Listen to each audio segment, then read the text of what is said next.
everyone. The sun is shining and I fancy a treat. Luckily, I'm spending the day with a very special ice cream van. This is Mr. Tee, and he drives his ice cream van all over the place to serve lucky people delicious ice cream.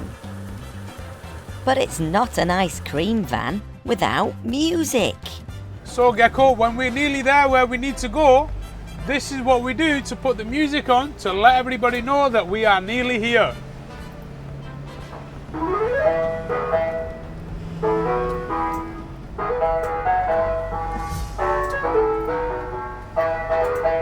When Mr. Tee arrives, he can move into the back of the van and serve beautiful ice cream straight away.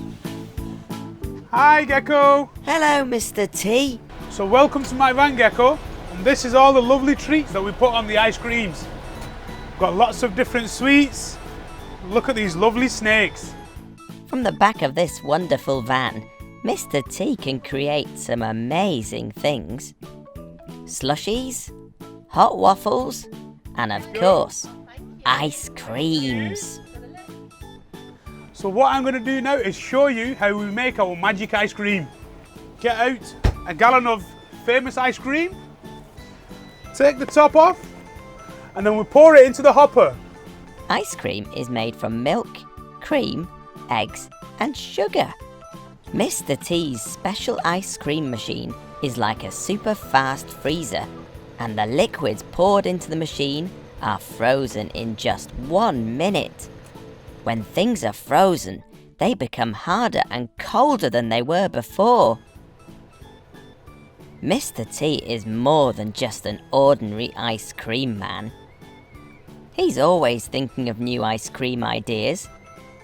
So as well as making ice cream cones, he makes ice cream trays for people to share, with lots of sweeties, sauces, and treats on top. There's nothing that puts a smile on people's faces like a lovely ice cream from Mr. Tee. Everyone loves ice cream vans.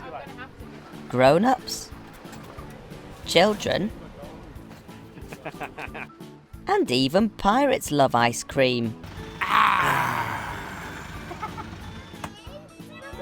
Wow, this all looks delicious. £2 then, please. Ice cream and sweeties are a treat. So remember, don't ask your mummy or daddy to have them every day. What's your favourite flavour ice cream, Mr. Tee? And my favourite ice cream is the Bubblicious bubblegum tray with lots of pink and blue bottles and of course the lovely Hubba Bubba Bubblies.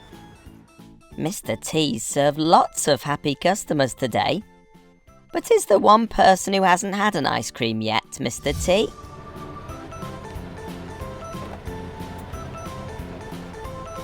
So here we are then, Gecko. This one's just for you. A new creation, Gecko's Gooey Green Ice Cream.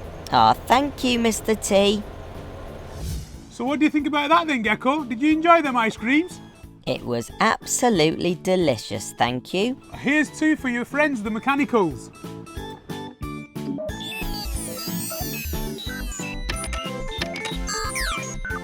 Bye, guys.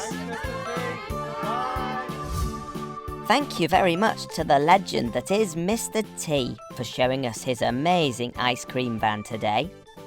We'll see you again soon for more Gecko's Real Vehicles. Bye!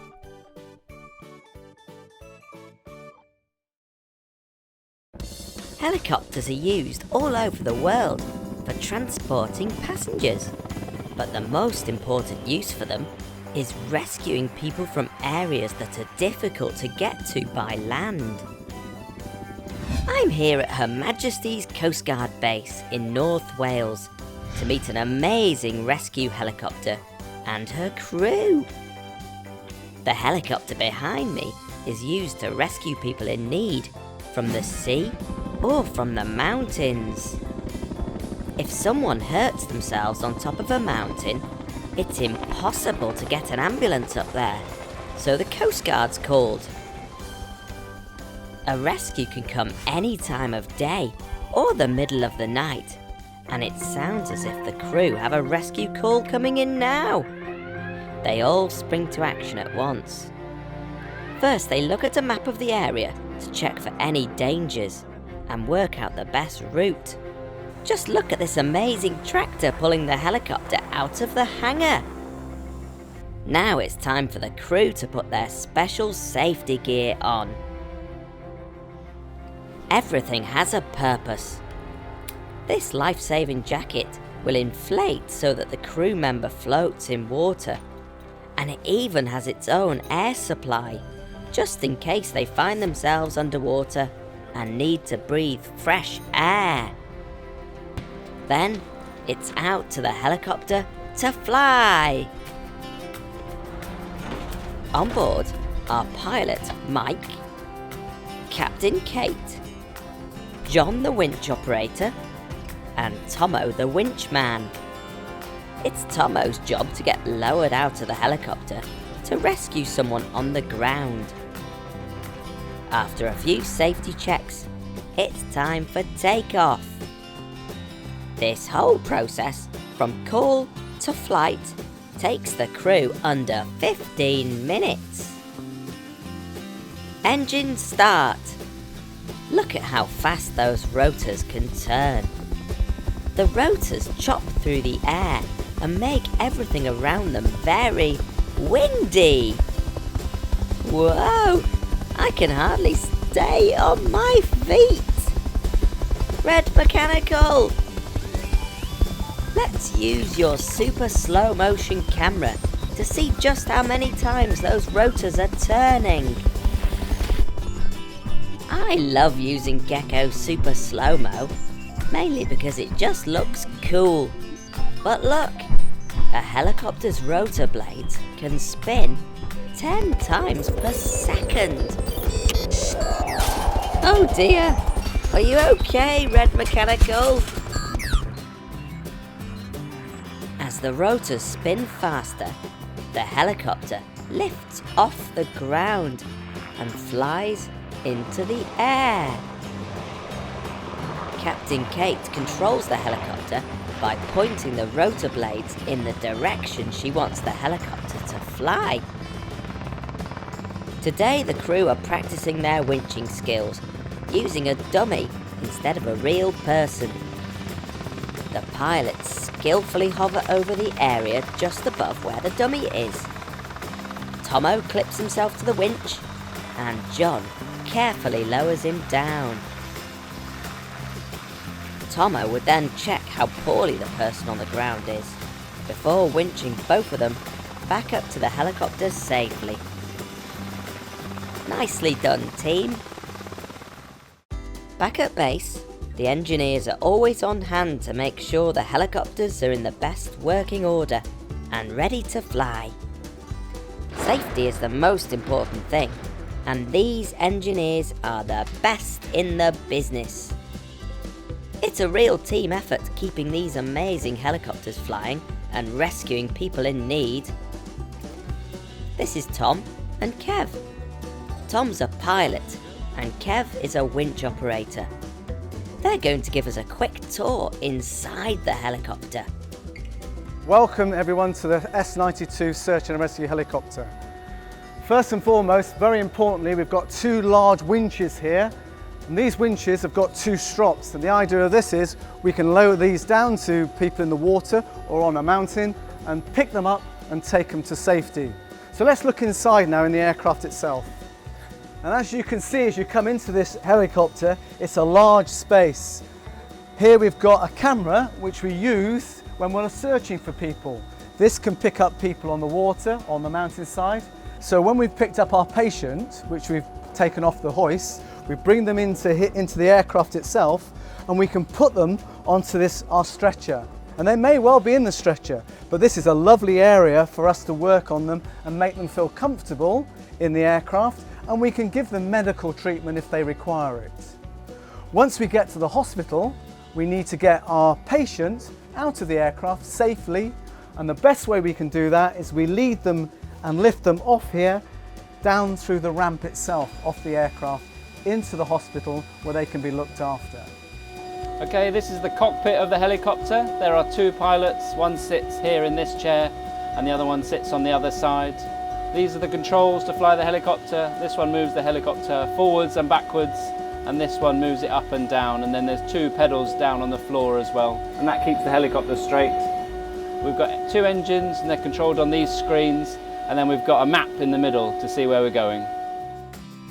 Thanks very much to the amazing team here at the Coast Guard base. Bye! Hello everyone! I'm spending the day with a real ambulance today. We're going to be having a look inside, then going out on the road with the ambulance crew and visiting a special garage just for ambulances. Ambulances are one of the most important vehicles on the road. They're used to pick up people who are poorly or who've hurt themselves and get them to hospital as quickly as possible. An ambulance really is like a mini hospital on wheels. Everything in the back is here to treat people on the way to hospital. Let's meet the ambulance crew. This is Terry, the emergency medical technician, and he's just checking the ambulance to make sure everything's working properly before call out. And this is Paul, the paramedic. Paul decides how to help the poorly person on the way to the hospital and can give them special medicine. Paul lowers this special ramp by pressing a button. The ramp makes it easier to get patients on board the ambulance. If a patient needs to lie down, Paul and Terry will use this stretcher. They can then wheel the patient up the ramp and into the back of the ambulance. These special seats can fold out so that someone from the patient's family can stay with them on the way to hospital. Paul, the paramedic, can use all of this medicine and these amazing tools to make people feel better. There's also a special hatch so that Paul and Terry can talk to each other. Okay, yeah, it'll stay where it's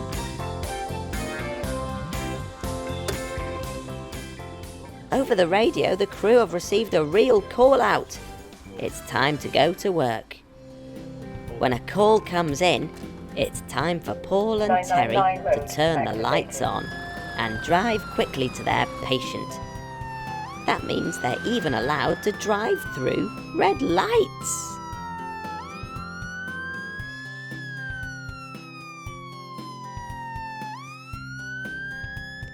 Paul and Terry's aim is always to get the patient to hospital as quickly and safely as possible. The crew and their vehicles work really, really hard, with these ambulances doing hundreds of miles a day. This also means that sometimes things can break. But luckily, a garage has been built specially for fixing ambulances.